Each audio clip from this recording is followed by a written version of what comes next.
Hello, I'm Jermaine Jenas. And I'm Sir Jermaine Pennant. And this is episode 7 of Wildcards, the show where we talk everything to do with fantasy football and all of the hot topics that are going on in football this week. Did you say Sir Jermaine Pennant? Sir Jermaine Pennant. So I'm bored of starting the show week in, week out of, me winning. You have to do a forfeit. It's getting a little bit boring now. I agree, totally. But we're going to start the show off with you doing the forfeit. So I'm just going to quickly forward you something. There you go. What is this? Just, make sure there's a lot of clarity in your words when you say this. I want the listeners, I want the viewers to really take it in. What, to feel it? To feel it. Thank you. Have you heard my voice, by the way? So after last week's forfeit, I think God just went, no to your voice if you're going to be singing Arsenal songs. Yeah, well, my voice vanished all week. This is about the best it's been since we've, since we got towards the end of the week. Anyway, okay. Now we're cooking on gas. Let's ready, drum rolls, please, for forfeit 3, game week 3, 4, and 5. Hang on a minute. No, hang on. There's no hanging ons. There's no left. There's no highs. There's no lows. Just read. Just read the forfeit. Okay. Quiet, please. Quiet, please. Tech, video, everyone. Quiet. Thank you. This is 3 weeks in a row that I have lost to Penn in FPL. I can't hide it anymore. It's clear to see as I sit 48th. He's a better manager. Oh, thank you. He's been right all along, and I've got to admit it. Yeah. He's the gaffer. Yeah. And I'm just Sunday League. Yeah. Credit where it's due. Yeah. Jermaine Pennant is running the Wildcards League. Bosh. And I'm just chasing shadows.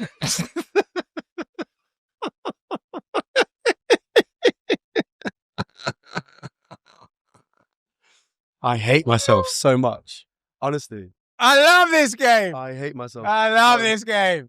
I can't work out which one was worse. Because you've got that clip forever. Not one. That's going to get him fired into the group, isn't it? Absolutely. Let's get into it, though. Because last week, obviously, I had a bit of a dilemma to make, right? And I was sat there thinking, do I do the wild card this week or not? And I literally thought, let me just try and do the sensible thing. My team is not that bad, right? Plus, I got Ollie Watkins away from home against the team that you hate, by the way. Good team. Sunderland. Good team. So I'm like, look, surely this is the time, Ollie. Go and get yourself a brace. Do you know what I mean? I didn't know what was going to happen with Richarlison because Thomas Frank at the minute has played Tell up front. He's played Richarlison. He's mixing it up like mad. So I didn't, and Richarlison played midweek in the Champions League. Mm. So I thought he's probably going to start Tell. Anyway, Richarlison goes and scores. I took Nico Williams out because I didn't want double Forest. They're having a nightmare. In the week, they just lost to Swansea. Yeah. So I thought, I'm not going double because I'm going to get done there. Nico Williams goes and scores and gets 10 points. I had an absolute torrid. I got like 21 points on my bench. Basically, crazy like that. Your bench, which is 4 players and excluding the goalkeeper, almost scored as much as your starting 11. 24 points I got. 23. And you only scored 35. So, yeah, it's not a good day. Not a very good day. I got 24 points. Nico Williams got 10. Richarlison got 10. Jose Sarr got 1. That's 20 points. Nico Williams 10. Richarlison 9. Yeah? Jose Sarr 1. And then Esteve for Burnley got 4 points. I had 24 points on the bench. 24 points. Wow. Yeah, that's not good. I mean, and then you got Cucurella, dead. Porro, dead. Conser, dead. Like, no one did anything. I think sometimes in FPL, you just got to take your losses. You just got to like soak up these weeks. But when do these losses turn into wins? I've had 3 tough weeks. You've had 3 very lucky weeks. You have. Like that Bruno Fernandes last minute penalty against Burnley. You were dead that week. Lucky. That's Bruno. That's what he does. You were lucky. He's on penalties, so he's always a chance of getting a penalty. You got to have a hard look at yourself, bro. You're like not Harry Potter. You're like Potter for West Ham. You're on the, his mate. You're on thin ice. You're on thin ice. I have. The board are looking at you and having conversations. Yeah. I've had to go and have a conversation with the board this week to try and get a vote of confidence from the board because they have been, when like the chairman turns up in the dressing room and you're like, ooh. Yeah, that's not a good sign. The chairman turned up in the dressing room this week and I've had to have a little conversation with him and say, listen, I can sort this out. Just give me a bit more time. So I've got a big week coming up. Big week. You've got I should say big week. Big week. Huge week. I mean, what am I? Week. So I am 48th in the league. 48th. That you always said, innit? What you always say? You always said Crystal Palace, bro. You're mid-table, bro. You're a mid-table manager. Crystal Palace, just, never going to lose. Never going to win. I'm mid-table everywhere. I'm mid-table in the Wildcards pod. I'm mid-table in our group chat pod. I'm in our group chat league. It's like, I just need to get out of this mid-table vibe. What I need to do? Come here, bro. Listen what you do, right? God, do I need to email FPL? Do I need to start ringing like Gianni and a few of the FPL experts and getting information like you do? You just gotta know who's playing who and be clever about it. Like Watkins love that. One a serious question. I don't want your information on what to do. Oh, okay. I know what I'm doing. Are you sure? Yeah, I do know what I'm doing. Listen, you're talking to Sir Pennant right now. Sir Pennant. Okay. You're an idiot. So you need to put some respect on my name. Do you want to do the shout-outs? Because I do want to do shout-outs. I can't get this name out of my mouth. I'm going to get this. But you know what? He's had a lot of stick. He came last. This is the final boss. Yeah. The Ginge final boss. Yeah, he did the Ginger final boss. Our good friend from Nottingham. My best friend, yeah. Jay's best mates. And he got 72 points this week and he outscored everyone in the Wildcards League. He did. And he's gone from bottom of our private league to second. Is he second? He's second now. He's pipped me. Oh, he's pipped me. Yeah, but he's only like 3 points Fantastic. ahead. But no, he's done really well. We've had a lot of stick. He stuck with Haaland from the get-go.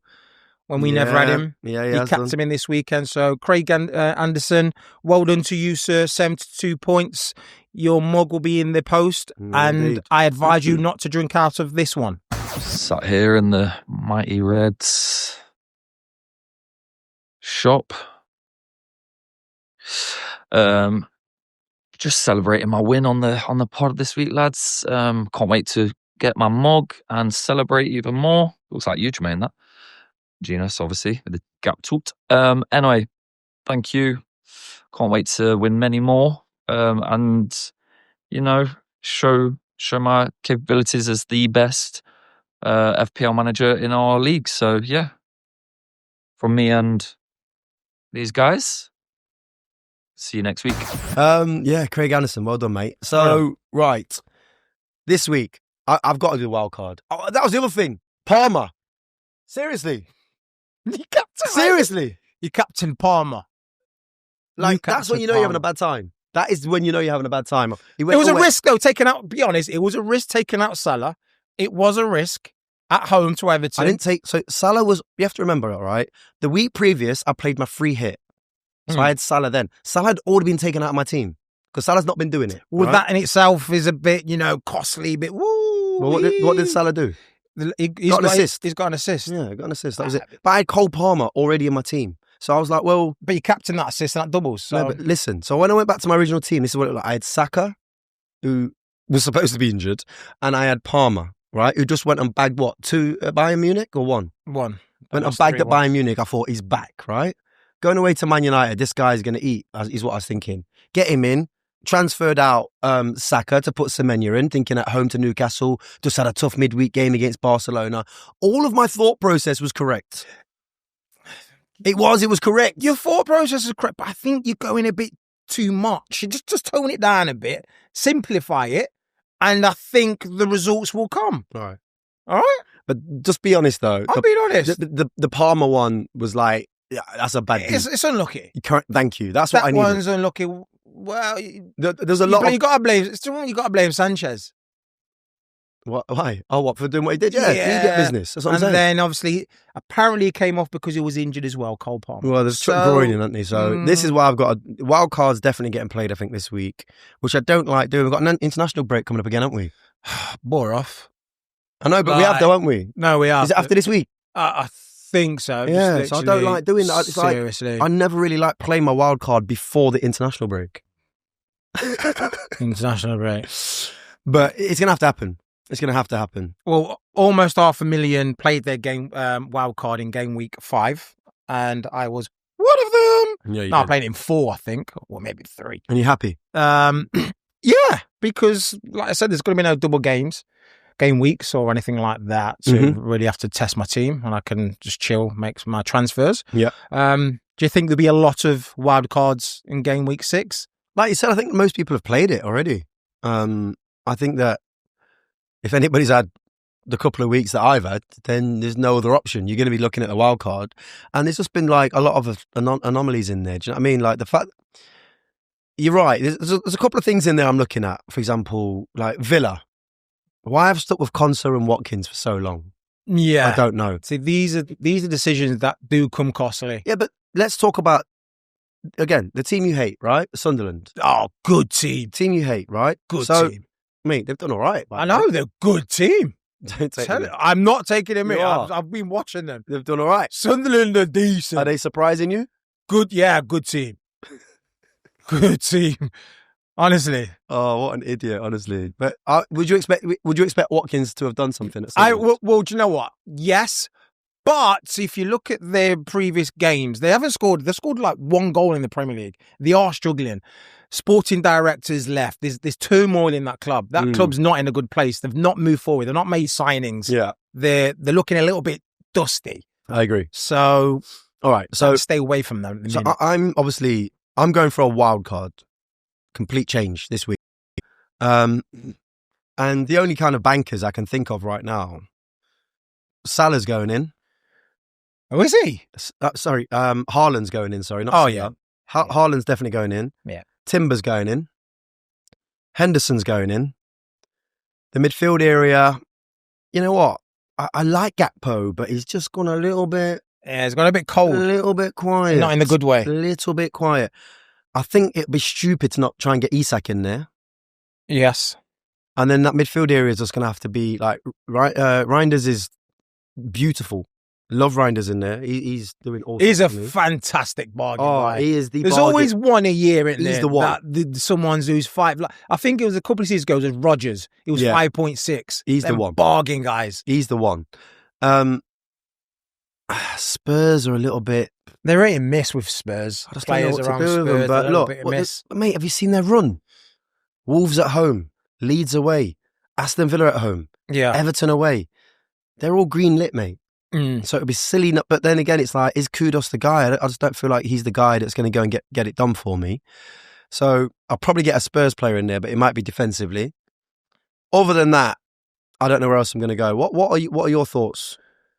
I'm not really changing my team. It's just literally getting 2 Man City players in. So my back line is going to stay the same. Yeah. Timber, Virgil, Senesi and Gay. They're going to play. And then, like I said, Gakpo, the transfers that I'm going to make, I can't get Gakpo out because I'm getting Salah out and I'm taking Mateta out. Salah and Mateta coming out? Salah and Mateta coming out. I'm going in. I know who you're looking to get in, by the way. Go on then. For Man City? Yeah. Doku? Nope. I'm going to put in Foden. Really? Yes, I'm going to put in Foden because he's been eating. He's been doing all right too. You know, he's got a little role and that's what he needs. Yeah. So I'm going to put him in for Salah and I'm going to put Mateta in, or Haaland in for Mateta. That leaves me with João Pedro, Haaland and Gyökeres. What about this, like, because what I'm finding when you're putting these teams together, you do need to find a bargain basement midfielder in there. Like, obviously, Reinders is bargain basement, but absolutely sensational. But you do need to find another one in there. You've got to look at fixtures. You've got to start planning ahead. There's no point getting in one bargain bucket and the next 3 fixtures are absolutely difficult and he's not going to do anything. So you need to, let's say, the next 3 or 4 games or 2 games or whatever, it's got not easy, but a safe schedule that he could, do something in. Yeah. And how far down the league, though, are you prepared to go to bring people in? Like, is it the boy Stack at Leeds? Yes. I can't look like 5, 6, 7, 8 games away. I'm like at least 2, 3 max. But what I'm saying is, would you be bringing in players from Leeds, Sunderland, Burnley? Yeah, like a stack. Because if you look at Leeds, and they will score. They may, and if it's a midfield, you don't need to worry about clean sheets. Yeah, you worry about, are they going to get on the score sheet? Are the DEFCON points, all that? Because they are amazing at the minute. Yeah. They're working wonders. So if you've got a bargain bucket player and they've got easy fixtures and they can chip in with a goal, they can chip in with DEFCONs, they can chip in with assists, then that is the way to go. The you know how the league's starting to now already take shape with form? Like, City have caught my eye over the last couple of weeks. I know they conceded late the other day, but there seems to be a different level of intensity around them. And I'm thinking, even like defensively now, I'm looking at them going, actually, you look like you've done some, like sometimes when you're conceding a lot of goals and all of a sudden... They started off conceding a lot of goals. And then Gaffer comes in one day on a Monday and he's like, listen, all that attacking fun stuff, we ain't doing that anymore. And you end up doing shape for like a month. Yeah. But you just don't concede anything. It looks like Pep's gone in and just gone, listen, obviously Donnarumma's making a big change, but we need to stop conceding. Well, we all know the first, say, 3, 4, 5 games of the season are always a little bit ropey because every player is still trying to get up to speed with match fitness, with match games, that sharpness, and that don't come by pre-season. That comes by purely just playing football matches. So the teams now, people start getting their levels up and start finding actually where they are at. Yeah. And a team like Man City started off shocking. Yeah, they looked a bit all over the gap, but now starting to find they find a little bit of rhythm. And like you said, getting some Man City defenders in is not a bad shout because they're not going to be playing Arsenal every week. So when you're saying get back to basics, the way I read it is this, it's like, come on, Liverpool are going to be there, Arsenal are going to be there, and City are going to be there. The rest... The rest you can chop and change, but you have to try and do the homework and get that bargain player in. I hear you. I just can't trust Pep. He's let me down too many times over the years where I can't trust him and his team that he selects. So I'll have a couple of City players, but I ain't taking it further than that. So this week, have you got like you kind of touched on it a little bit. Have you got like something up your sleeve? Not really. No, I've just, if it's not, you need to make a move, mate. You're sliding. I'm not sliding. I'm comfortable. If it's not broke. You're sliding. You're only beating me, remember. I'm not the competition. You've got to try and win the league. Kings just rock it on the side. You know what I mean? That's how we rock it. These real kings don't wear it properly. We rock it out of this. You're an idiot, honestly. You're an idiot. No, I'm just going to, like I said, get Salah out, Foden. I'm going to triple captain Haaland. That is probably You're going to triple captain Haaland? I'm going to triple captain Haaland. We can state that as a fact on the show. I'm tripling captain Haaland because... Even though he's got a knock? What? Even though he's got a knock? Well, if he's playing, obviously. If he's not, then I'm going to have to maybe think about where I'm going to go. Okay. Maybe Isak? Because he has to play. Ekitike is suspended for Crystal Palace. So Isak will play minimum 60 minutes. Captain Isak? Absolutely not. Okay, cool. Foden. Because they're playing Burnley. Burnley not as good as Sunderland. Burnley just okay. But Sunderland a decent team. Decent team.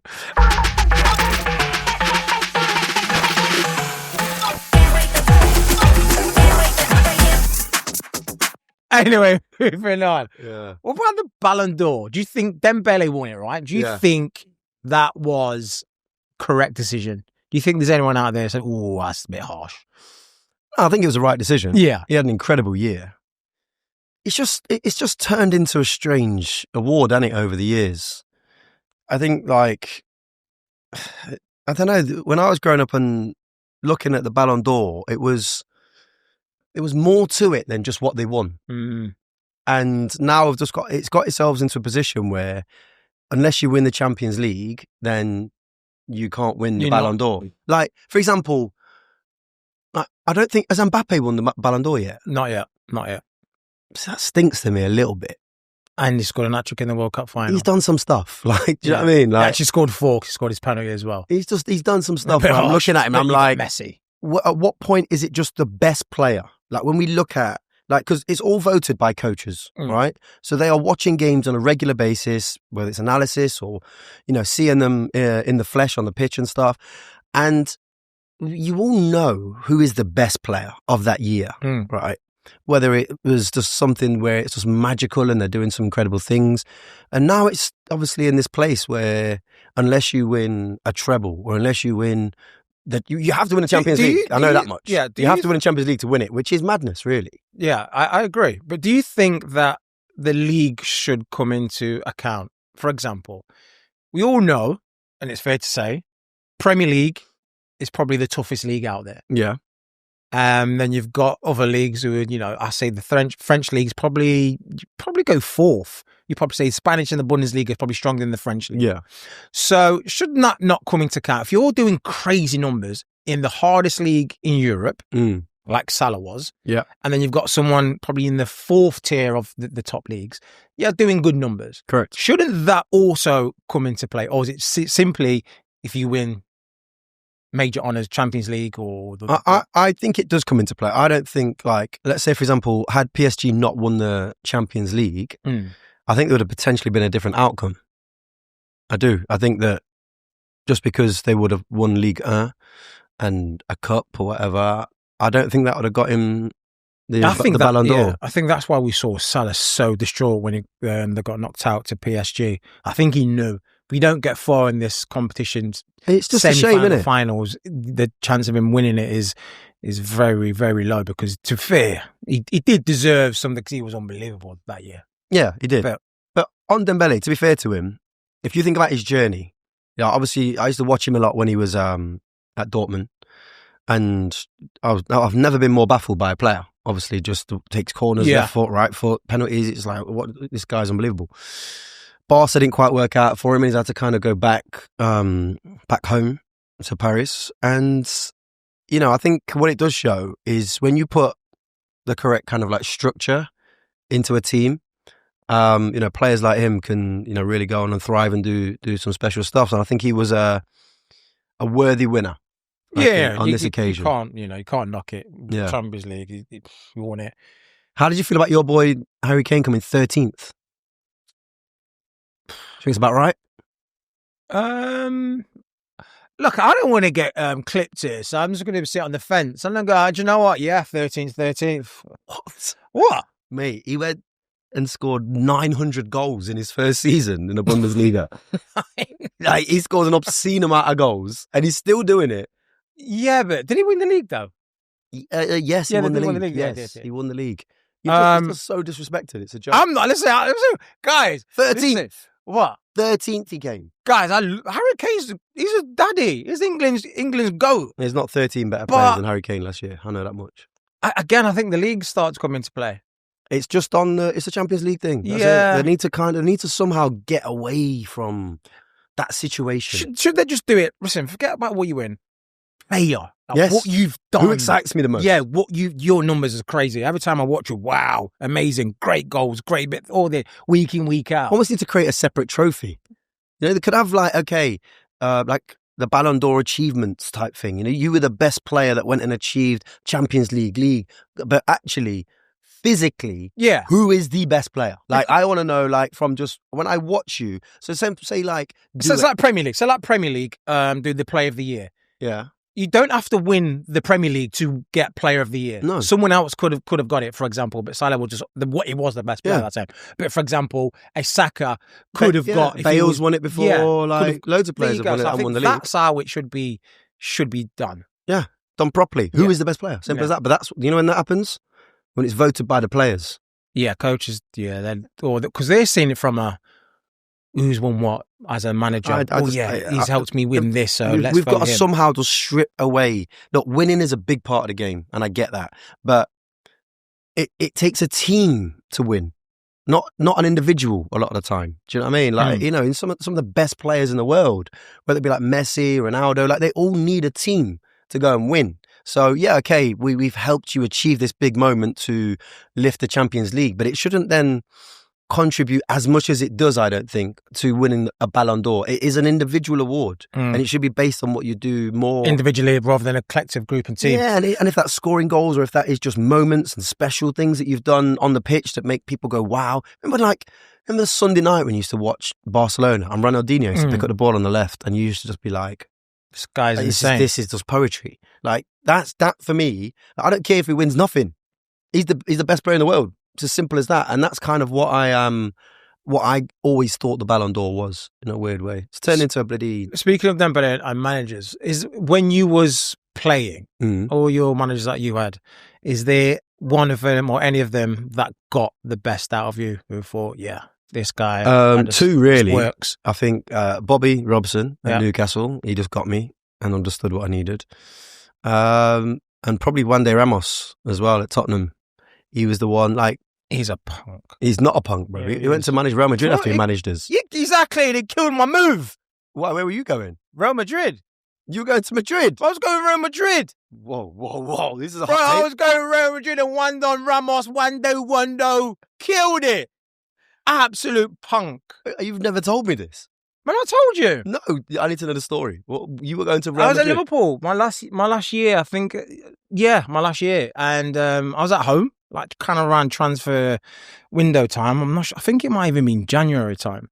So Sky agent at the time called me and goes, right, Liverpool have accepted a bid from Real Madrid. Do you want to go? Do you want to go? No. And I said, well, first thing I said, which is understandable. No, I know what you're going to say and it's not. Go on. What? Is it not? Well, I didn't want to go for peanuts. I said, oh, what they're offering. Wow. All right. And then he told me the thing. He goes, but listen, I've been speaking to them and you may not be a starter. You know, they want something for back for the bench and blah, blah, blah, X, Y, Z. And I was umming and ahhing. I was like, I want to be playing because if I don't play, my head goes. I'm just a bit of a loose cannon when I'm not playing. I start veering off for different adventures. Yeah, but you're going to Real Madrid. Yeah, I know. And I think if I'm in Madrid, it could be carnage. So I was umming and ahhing anyway. And it was all agreed, and then it got pulled. The reason why it got pulled because the decision got done by the sporting director and the hierarchy without kind of notifying or agreeing it with Wanda Ramos. Yeah.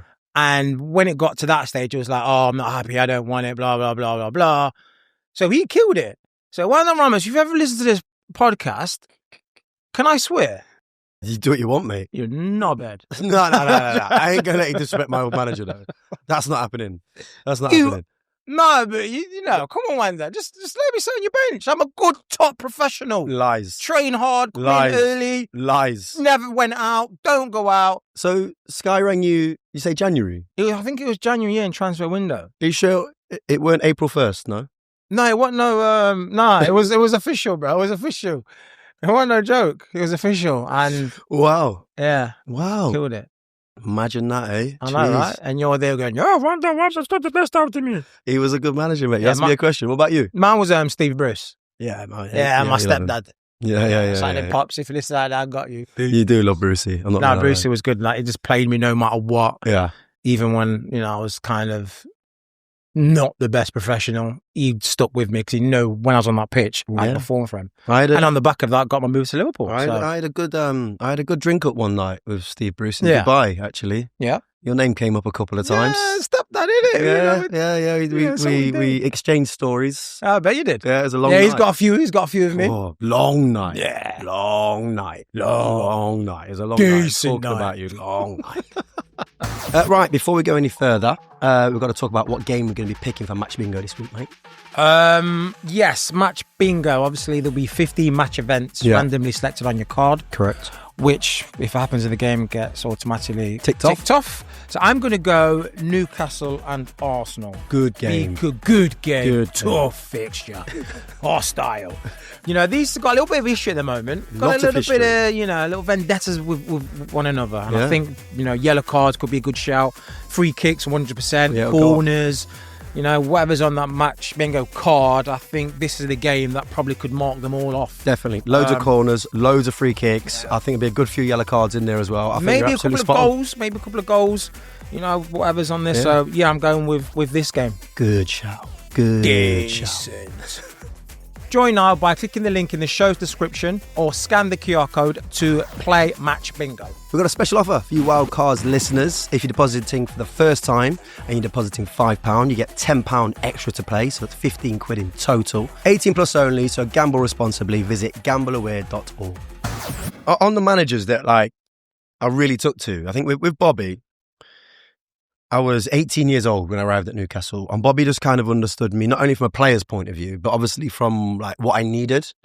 So like the positions he would play me in early on in my career, for example, I'd play a lot on the right wing for Newcastle, but he'd always say to me like, look, I know you're a centre midfield player, but I want you to start here, kind of watch what Speedo's doing, watch what Dyer's doing in there, watch what, the more experienced kind of pros were doing in midfield. But he said, but I always want you to work kind of in from that right wing. He said, I don't want you to stand out here like a winger, but just work in and do what you need to do, so that obviously when I was put in there, you kind of knew the jobs and the roles and responsibilities. So he kind of gave me loads of confidence, positions on the pitch where I was like heavily protected as well at a very young age.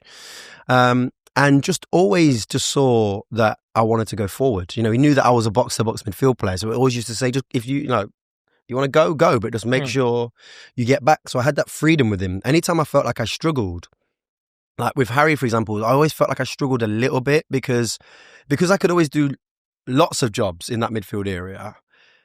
He kind of didn't know what he wanted. There wasn't like a clear, only do this type thing. And I'd have kind of good and bad moments with Harry. I think with Wande, what I loved about Wande was that he only saw me as one thing. He just was literally like, he used to pull up like the team in the dressing room, and he'd always play like a diamond in midfield. And it would be like at the base of it would be like Zakora, and then he would have maybe Steed Malbranc on the left or something. Might be Steed if he was there, might be or Timo Tainio or someone like that. But I was always like at the top of it. He might play Tom Huddleston in there. And he just used to just look at me and go, Jenas, forward. And I'd be like, what? I don't need to... What did you say? I don't need to go back. Do it one more. Jenas, forward. He didn't speak no English.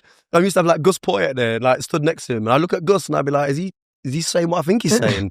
And Gus used to go forward. And I'd be like, well, so I ain't got to go back. He'd be like, no. I'd be like, perfect. So I used to just go onto the pitch and think in my head, forward. I just used to, I had Berbatov and Keane in front of me, like the dream striker partnership. Berber holds everything in. Keno likes to link up. It was just like, and all I needed to do, because to be fair to those two, they didn't want to run forward. Berber don't really want to run the channels, and Keno don't really. They can do it, but Keno wants to come and link in and arrive late into the box. Berber wants to just be doing beautiful things with the ball.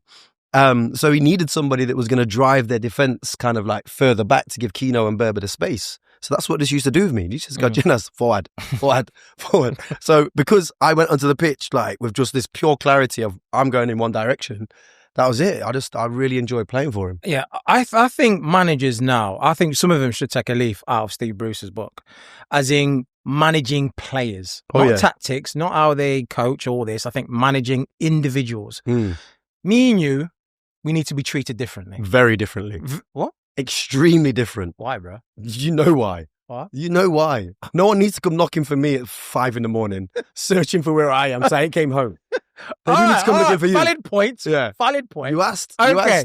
All right. So I'm the player.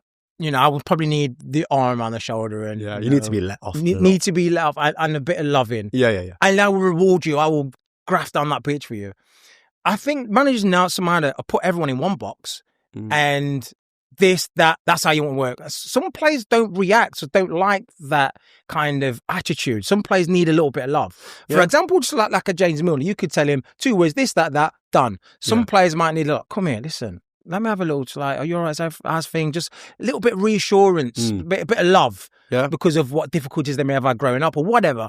And that resonates with the players a lot better than in trouble, blah, blah, blah. Just pull them aside and have a good chat. Well, you think there's just an obsession with tactics at the minute? Tactics and certain the way play behaviour is. Just like stereotype. Stereotypical. Yeah. And not just like, it's so frustrating. Like the Rashford. I know Rashford's Rashford. But I think he could have been dealt with a lot better to get the back. Look, he's at Barcelona lighting it up. Yeah. Just managers, I think, need to do a bit, not research, but look who they're getting. Like, okay. What's his culture? What's his background? There you What's go. his upbringing? All these little things come into play, and you would get your assets, and all these players are assets. You will get your asset firing on all cylinders if you just maybe treat them a little bit differently. Did TP do that at Stoke? For me, he always came across as somebody like, and having met Tony Pulis off, like away from football, very intelligent man. And I always looked at him and thought, the players that he picked were always, I felt like, good characters in whatever way that may be. Like, you got your crazy side, all right? But actually, when it came to football and you're on the pitch, you were solid. Like, you knew your job and he knew he could rely on you. He brings in people like Crouchy, and Steve Sidwell and all like these types of people where you looked at and was like, that's why playing against Stoke was so hard, because he got together like a bunch of misfits in a weird way that were like all had capabilities to play for Liverpool, to be at Arsenal, to be at Chelsea, to be at Spurs. But then he would kind of get them all in, put them in the same dressing room and allow, obviously, I suppose, either the dressing room to manage itself or he had that ability to go individually. I don't know. Individual is quite good. But just like take your mind away from the end, because the end is never good. What was it like at the start? At the start, no, he was good. Jay, Arthur family, kids all right, yeah, Jay. Okay, now, Jay. I won't get him back. Okay, Is that what he used to do? Yeah, with his cap on. Oh, my God. Jay, get me back. Fucking hell, Jay. Yeah, that was Tony P, man. Was Delap there when you were there? Yeah. I need to know about this, right? Because this guy used to strike fear into everyone. Like, we literally had a training session at Spurs where with Ramos when we went there. And I think a lot of people did this. We just told us to kick it out for a corner. Yeah, that's a true story. Yeah, it was like anytime running back to your goal. Everyone nowadays just like try and boot it as far as you can, out of touch, throw in. Yeah, people used to run back out corner, kick it out, play for the goal at that corner. Yeah, but what I want to know is, like, obviously I'm on the outside of this type of situation. Yeah. I'm learning it from on my training session. We're kicking it out for corners just to make sure that Delap does not get the ball in his hands. Yeah, couple of things, right? I heard a rumour that Delap had a towel sewn on the inside of his shirt? No. He didn't have a towel to dry the ball. That's lies. That's lies. Yeah, that's not true. What about in training? Yes, we did practice them, yes. Was Delap in the gym doing mad different exercises or anything like that? Do you know, what was it? How was he good at them? I don't know if he did. Was he good at them? No, I said, why? I think back in the day, I don't know if he did some form of athletics or javelin. I don't know. Or shot put. I don't know. I'm genuinely, he must have done something at school, shot put, or some javelin. But in training, yes. So sometimes you do set pieces and corners, you do free kicks. Every team does this on a Friday before the game, just so they're fine-tuned. Then we would do throwings. Oh. And you would have Rory, and then you would have Shawcross, Robert Hoof, Kenwyn Jones or Crouchy doing all their movements. I mean, just imagine dealing with that. And that's these giants coming into the box. It's horrible. You just get Rory with his flat ball whizzing in. It's hard. It's weird, isn't it? How that causes more problems than corners. It was just more accurate. And it was just flatter, a bullet. And it used to come in like hot. So any skid off the foot, it would just it weren't carnage. Pretty. It weren't pretty. But now, look, you've got everyone doing it now. Yeah. Yeah, you have indeed. Mikel Pulis is on it. He is on it. You know who had one when I was at Tottenham? Bale used to have one, right? But he used to, nobody knew, but he used to kind of cheat it in a weird way. So I don't know whether it's like his rugby background or whatever, but he's just a crazy athlete. But he used to do this thing where he just put his hand to the side of it, so it kept the balance. But the majority of his hand was behind the ball. Yeah. So as he kind of went like that, and then as he threw it, it was mainly one hand that was throwing the ball. It used to come out spinning like mad, but obviously we didn't want to get stoked off, so we just put it at his feet and let him do what he did. Yeah, it's mad, yeah. Anyway, how the game's gone 360.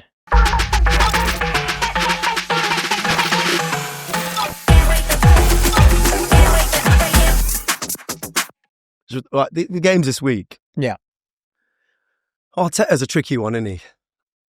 What's going on with your old club and him? Because obviously huge celebrations after they scored the last minute equaliser, right? I don't know. Is it just the mentalities? When you score a last minute equaliser in that type of situation, you have to celebrate, and people will have a go at them. They're celebrating like they're winning, mate. Like they're up against one of their rivals. They just stop themselves losing. It's a big moment in the season. The problem is, like, half time comes, Saka, Eza come on, and they just pin City in. Yeah.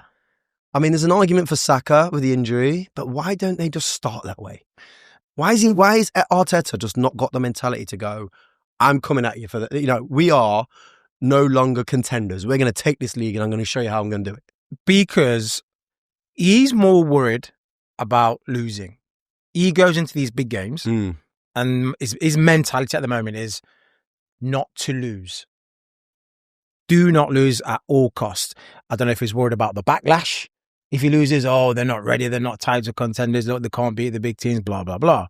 Because if you look back over the years, when Man City were firing, you could say at the moment, Arsenal are probably in the best place, best prepared team, you know, functionally.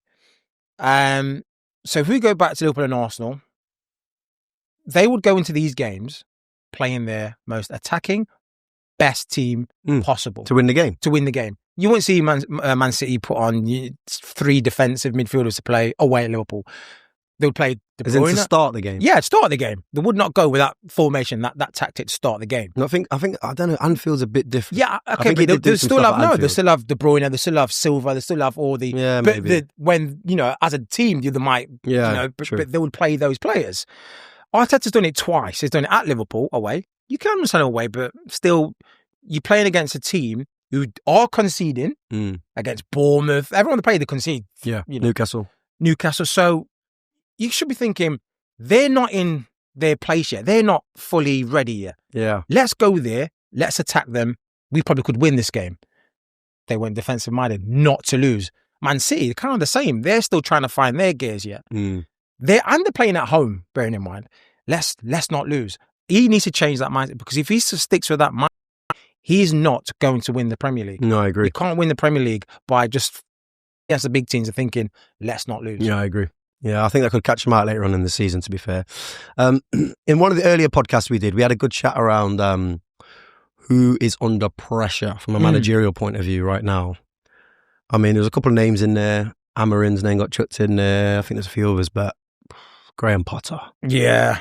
We said him, didn't we? We said listen, too. If the board have come in, if the chairman's coming to my dressing room this week to have a chat, I think they're going to his I crib. know he's been... Graham, yeah. Can we come in, please? Yeah, okay, open the door. Yeah, mate. Yeah. Just having his tea and toast and all that. Yeah, mate. They're at his house at the moment. They're in his house. That lounge. 100%. Having a hard talk. He's under all kinds of pressure. Yeah, he's I think he's gone. I don't think... If he can make it past the international break?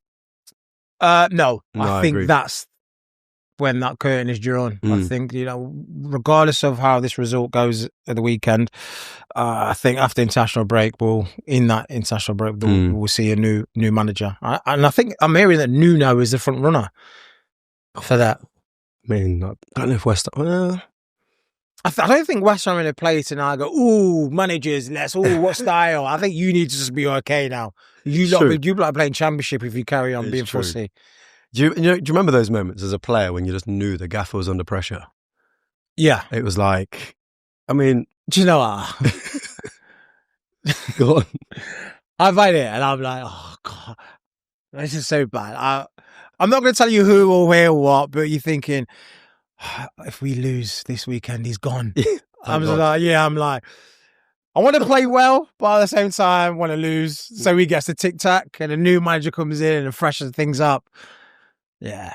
That's what I'm saying. It's mad. Like, I think sometimes at those top clubs, when they've got these like elite managers like Ferguson and Arsene Wenger and Jose Mourinho, you're so fortunate to have those managers that kind of, as you drift down the league sometimes and you come across a few tricky ones, it's why... Not only obviously the players are not as good, but it's why you have those conversations around kind of like player power and the influence of the dressing room around like managers getting sacked. Like you never really had that at Chelsea until Andre Villas-Boas came in, and all of a sudden there was a chat around Chelsea. All of a sudden now, the players have got the dressing room, this, that, and the other. They just think like what the manager was bringing to the table. But it is a very strange. Like you're not going out to lose a game of football because you just. Your personal pride does not allow you to do that. Like every time you play, you want to win a game of football. Football game, non-competitive, could be a charity, training, whatever. You don't want to. You want to win, regardless. Yeah, but there's just that there's just something that's just not there, isn't there? I don't know what it is, whether it's just the standards are just slipping, training, the intensity is just not as high. And most of the time I saw it, you could just see it in the managers' faces. When Martin Jol was getting sacked, I knew he was getting sacked. When Juan Ramos was getting sacked, I knew it. The only one that really shocked me... Dead manager, Juan Ramos. Should have got sacked earlier. The only one that really sacked me was Bobby Robson. Because we were like, I think we're like 5th in the league. I think we had a game away at Middlesbrough and we drew 1-1. Oh, I missed a big chance in this game as well. I think we drew the game 1-1. And anyway, we got on the coach back.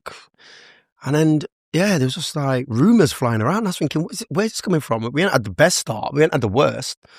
And then, he just got sacked. And that's the only one that really came out of nowhere for me because I knew that the whole dressing room had his back. The whole dressing room was pulling in the right direction.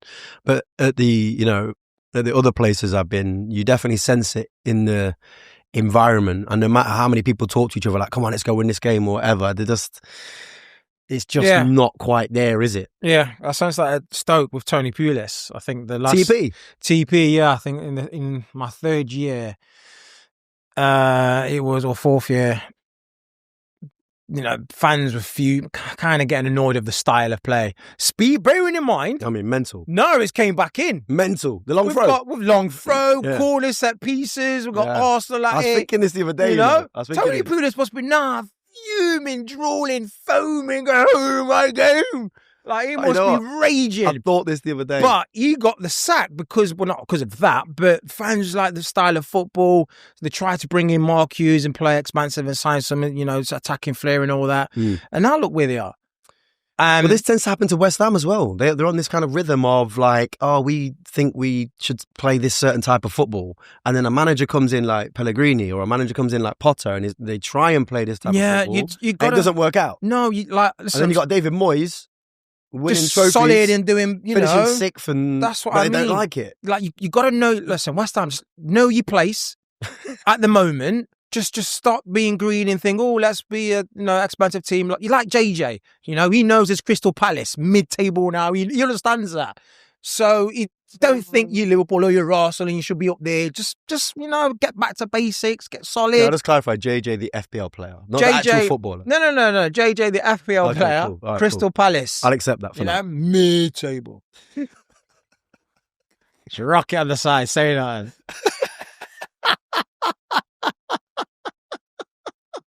As always, people, we'd like to thank you for supporting us on this journey. If you can go and follow us at Wildcards Pod on Instagram. And by the way, we do check our DMs on a regular basis, so make sure you're messaging us. Look, this is an example. We've got a message here from Sam Leggett90. And he says, has Penn rang FPL this week to discuss how lucky he is? Looks like people know you well, mate. Looks like people know you very, very well. Don't hate the game, hate the player.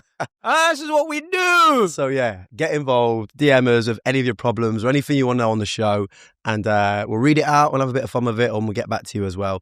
Another big thing to mark is we are now over 100 players in our Wildcards League as well. We are. I'm sat mid-table, as Penn likes to explain on a regular basis.